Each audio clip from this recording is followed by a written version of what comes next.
Dr. McCall, Yeah. speaking on a, 101 level, what does this mean in comparison to 2014-15 programming wise? We're not going to see any more programming cuts like we did last year. This is a status quo. Yeah, that's Everything, how we've set this up right now. in staffing, is there consolidation of teachers, staff? I mean, Well, obviously I heard secretarial aspects. Right.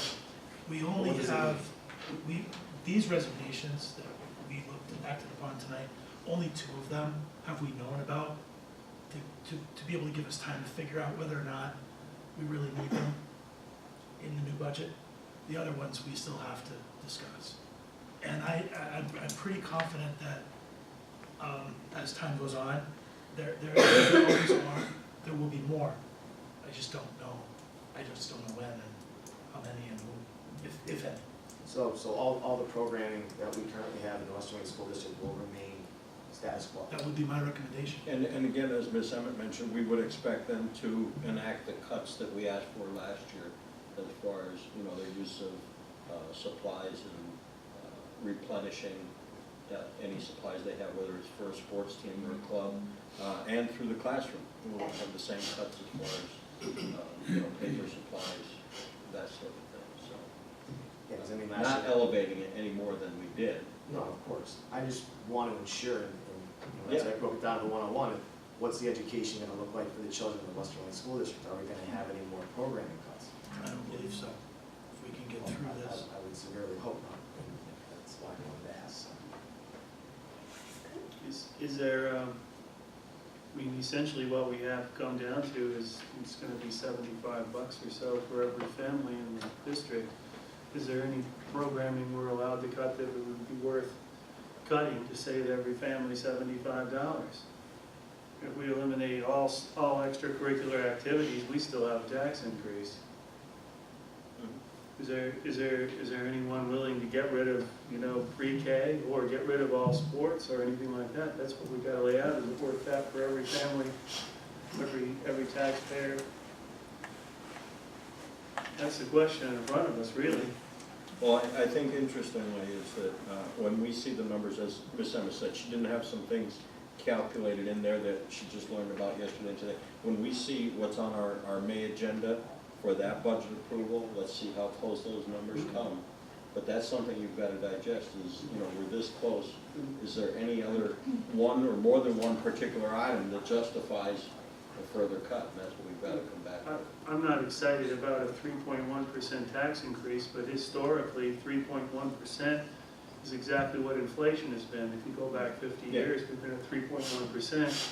And every other tax or virtually every other tax that comes to people, whether it be income tax or whatever, inflation affects that because it's percentage.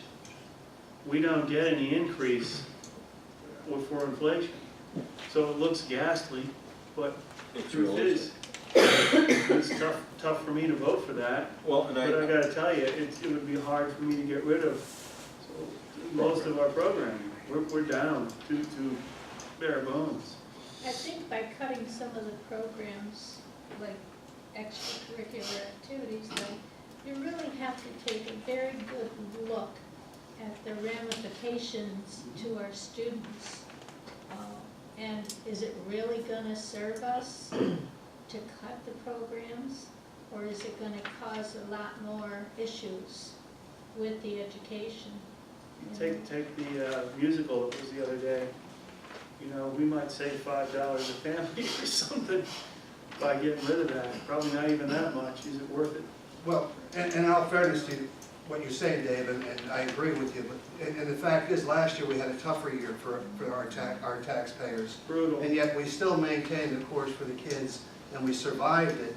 And we seem to be doing a little bit better already this year with a little bit of an increase in our fund balance and a lesser taxation if we need to go to the 3.15 or whatever you have there. But the bottom line is, we always look to the children first and do our best to maintain our course with the money we have to work with. And we did that last year. And wisely so. This has, as Ms. Emmett mentioned, has not anticipated additional money from the state based on Governor Wolf's request. So if he's able to sell 10% or 20% or 30% of what he's going for, that's all gonna have an impact. Yes. What we can hope for is that they got it done in a timely manner so that we can modify ours prior to the tax season and tax printing issue. So, you know, Ms. Emmett, that's a wonderful job you've done here. I think, you know, it's good to be cautious the way you have. This is certainly a lot better than the 5.46? 5.46. So, you know, this is certainly a big cut, and we're going in the right direction. So over the next couple of weeks, we'll hope you double what you did already. I'll continue to look and do. Yeah, and again, what we approve in May is still not the final budget. Keep that in mind, you know, when we get down to that June vote. And I do believe we'll set an extra meeting for the end of June, so we can go right down to the wire and get every penny that we can out of any other potential income sources, so that what we approve is the best for our taxpayers. That's what we've got to do.